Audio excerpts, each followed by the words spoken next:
தமிழ் இண்டஸ்ட்ரியில் அவங்க ஒரு பெரிய சேனல் தான், பெரிய சேனலு. கூப்பிட்றாங்க, நமக்கு ஒரு சந்தோஷம். பட் இருந்தாலும் நான் பேசிக்காகவே கொஞ்சம் யாரையும் நம்ப மாட்டேன் பெருசாக. அப்போ ஃபோன் அடித்து கூப்பிடும்போது ஒரு 30 டைம் கூப்பிட்ருப்பாங்க. நான் வரல ஜி, இந்த மாதிரி ஒரு ஷோ ஒன்று புதுசாக பண்ண போகிறோம், நீங்கள் வரணும், நீங்கள் 2 பேர் வரணும், நீங்கள் தான் லீட் ரோல் பண்ண போகிறீங்க அப்படின்னு சொல்லும்போது, இல்லை ஜி எங்களுக்கு வந்து நடிக்க தெரியாது, நாங்கள் கேமராவுக்கு பின்னாடி நடிக்கிறவங்க, நாங்கள் வந்து டேக் பை டேக் போகிறவங்க, எடிட்டில் வாழ்ந்துட்டு இருக்கிறவங்க, எங்களுக்கு நடிப்பு தெரியாது, நாங்கள் கிரியேட்டர், நாங்கள் ஆக்டர் கிடையாது அப்படின்னு சொல்லும்போது அவங்க என்ன பண்ணுறாங்க, இல்லை ப்ரோ நீங்கள் வாங்க, உங்களுக்கு வந்து ஸ்கிரிப்ட் கொடுத்துருவோம், அதுபடி நீங்கள் நடிக்கணும் அப்படின்னு. இல்லை ப்ரோ செட் ஆகாதுன்னு சொல்லிட்டு வச்சாச்சு.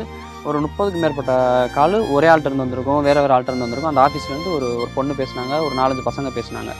அப்போ பேசும்போது நாங்கள் முடிவு பண்ணிட்டோம், சரி எங்களுக்கு நீங்கள் ட்ராவல்ஸ் ப்ளஸ் அக்காமடேஷன் பார்த்துக்கோங்க, நாங்கள் வர்றோம். ப்ரோ என்ன ப்ரோ இவ்வளோ பெரிய சேனலில் இவ்வளோ ஷோ பண்ண போகிறீங்க, இதே வார்த்தை தான் வந்துச்சு, இவங்கெல்லாம் பக்கத்தில் இருந்தாங்க. இவ்வளோ ஷோ பண்ண போகிறீங்க, நீங்கள் இப்போலாம் கேட்கலாமா, நீங்கள் வரும்போது எப்படியா வந்துருங்க, போகும்போது ஃப்ளைட்டில் கூட அனுப்பிட்டு அந்த வார்த்தை மட்டும் இன்னும் அப்படியே நிற்கிது. போகும்போது ஃப்ளைட் ஆமாம் வந்துருக்கு, போகும்போது உங்களை ஃப்ளைட்லேயே அனுப்பி வச்சுருக்கோம். ஷோவில் நீங்கள் வந்து ஜஸ்ட் நீங்கள் இருக்கீங்க, நீங்கள் யாருன்னு தெரிஞ்சிருச்சுன்னா போகும்போது ஃப்ளைட்டில் கூட அனுப்பி விட்ருவோம் அப்படின்னு சொல்லி கூப்பிட்டாங்க. சரி ஓகே, இவ்வளோ தூரம் இவ்வளோ ஒரு பெரிய சேனல் பேசுகிறாங்க, நம்ம உங்களை புறக்கணிக்கக்கூடாது, போயிடுவோம், என்ன ஏதுன்னு போய் பார்த்துட்டு வந்துடும்னு சொல்லிட்டு நான், இவர், இன்னொரு பையன் பாரத்ன்னு சொல்லிட்டு நாங்கள் என்ன பண்ணுறோம், ஆமினி பஸ்ஸில் மேக்ஸிமம் நம்ம கவர்மெண்ட் பஸ்ஸில் இப்போ இருக்கிற நிலைமைக்கு ட்ராவல் பண்ணுறது கொஞ்சம் கஷ்டம்.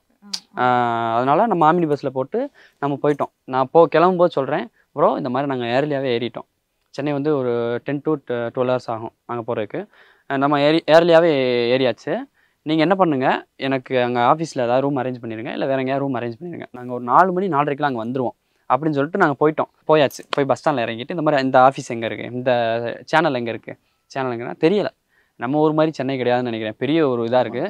ஆட்டோக்காரங்களோட மேப் பார்த்து போயிட்டுருக்காங்க. இப்போ அப்படி கிடையாது எங்கள் ஊரில், நாங்கள் ஒரு சந்து புந்தோடு கூப்பிட்டு போயிடுவோம் உங்களை. அப்போ அந்த மாதிரி போயாச்சு.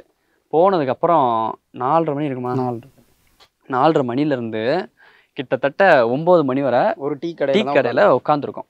ஒரு டீ கடையில் ஃபோன் எடுக்கலை அவங்க, டீ கடையில் உட்காந்துருக்கோம். மறுபடி ஒரு ஃபோன் ஆன் பண்ணிட்டு, ப்ரோ வந்துட்டிங்களா அப்படின்னு கேட்டார். அந்த சேனலில் எங்களை கூப்பிட்டு வந்துட்டிங்களா, சாரி ப்ரோ பாப்பா சுவிட்ச் ஆஃப் பண்ணிட்டாப்ல அப்படின்னு சொன்னாங்க. சரி நாங்கள் எதுவும் பெருசாக எடுத்துக்கல, சரி ஒரு யதார்த்தமாக நாங்களும் எடுத்துக்கிட்டோம், ஏதோ ஒரு பெரிய விஷயமா நினச்சி பேச முடியாது இல்லையா, இப்போ நீங்கள் வந்திருக்கீங்க உங்கள்கிட்ட நாங்கள் சண்டை போட முடியாது இல்லையா, அதோட சரி நான் போயிடாச்சு. கடைசியில் ஆஃபீஸ்க்கும் போயிட்டோம். போனதுக்கப்புறம் அவங்க என்ன சொல்லி கூப்பிட்றாங்க, நல்லா கேளுங்க, என்ன சொல்லி கூப்பிட்றாங்க, உங்களுக்கு ஆடிஷன் கிடையாது, உங்களுக்கு ஆடிஷன் இல்லை, நீங்கள் டேரெக்டாக போகிறீங்க அப்படி சொல்லி கூப்பிட்றாங்க. நமக்கு நடிக்க தெரியாது சீரியஸாகவே. அதோட சரி நம்ம போயாச்சு. போனால் நம்மளை மாதிரி நிறையா கிரியேட்டர் உட்காந்துருக்காங்க. நாங்கள் அதாவது ஸ்கிரிப்ட் ரெடி பண்ணுறோம், நடிக்கிறோம், ஸ்கிரிப்ட் ரெடி பண்ணுறோம். அதோட எங்கள் டர்ன் வருது, நாங்கள் உள்ளே போய் நடிக்கிறோம். நாங்கள் 2 வார்த்தை தான் சொன்னோம், ஏதோ 2 வார்த்தை சொன்னோம்.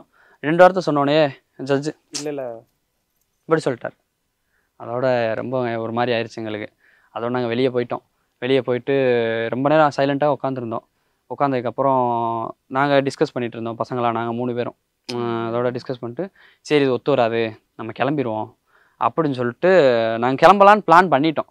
அதுக்கப்புறம் சரிடா வந்துட்டோம், நமக்கு அப்போ பெரிய ஏர்னிங்ஸ்லாம் இல்லை. அதை நாங்கள் போய் கேட்டோம், சார் ஒன்றும் பிரச்சனை இல்லை, நாங்கள் கிளம்புறோம், எங்களுக்கு சரியாக வராது, உங்களை தப்பு சொல்லலை, நாங்கள் எங்களுக்கான டிக்கெட்டு காசு மட்டும் கொடுத்துருங்க இந்த மாதிரி அப்படின்னு சொல்லும்போது 400 அனுப்பி விட்டாருண்ணா. ஆமாம், ஏன் ப்ரோ 400 கேட்டேன்.